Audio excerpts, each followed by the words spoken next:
ya leo tarehe 31 mwezi wa 12, nafahamu ya kwamba kutakuwa kuna mikesha mingi makanisani, kutakuwa kuna mikesha mingi maeneo mbalimbali ya starehe.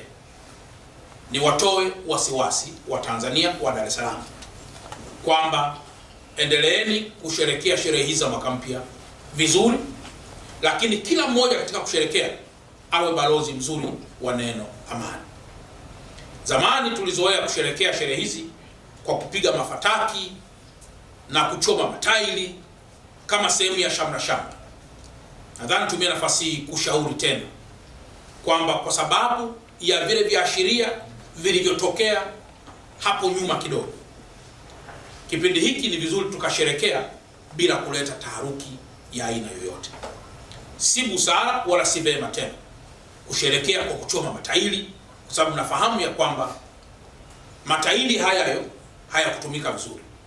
Kwa hiyo huu sio muda tena kuanza kuchoma matairi au kuanza kupiga mafataki bila kupata kibali maalum kutoka jeshi la polisi. Ni vizuri jeshi la polisi likakuongoza na pengine majirani wakafahamu na watu wengine pia wakafahamu, ili kutokuleta mishtuko na vitu ambavyo vitakuwa havina maana.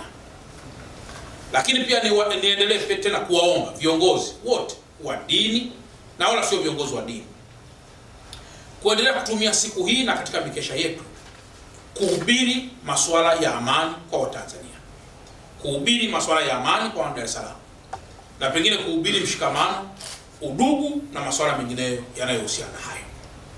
Tukijielekeza huko, ninaamini kabisa kwamba sote tutakuwa na uungwana wa kujenga mkoa wetu wa Dar es Salaam ambao umekuwa ni mkoa muhimu kwa Mtanzania wa aina yoyote.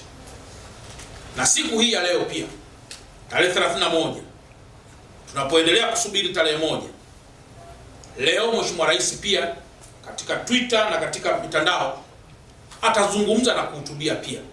Naona taarifa hapa.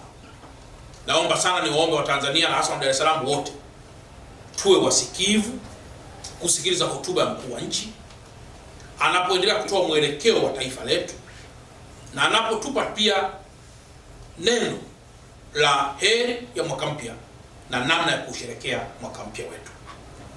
Baada ya kusema haya, ndugu zangu waandishi wa habari, nitumie tena nafasi hii kuwatakia wana Dar es Salaam wote heri ya mwaka mpya, na kwamba tusherekee bila kusahau majukumu tunayoweza kuwa nayo kuanzia tarehe 1 ya mwezi wa kwanza 2026, kama ni haya niliyokushataja ya kupeleka watoto wetu shule, ya kuendelea kujipanga kuwa na mfumo wa pamoja wa bima afya kwa pamoja na masuala mengine yote.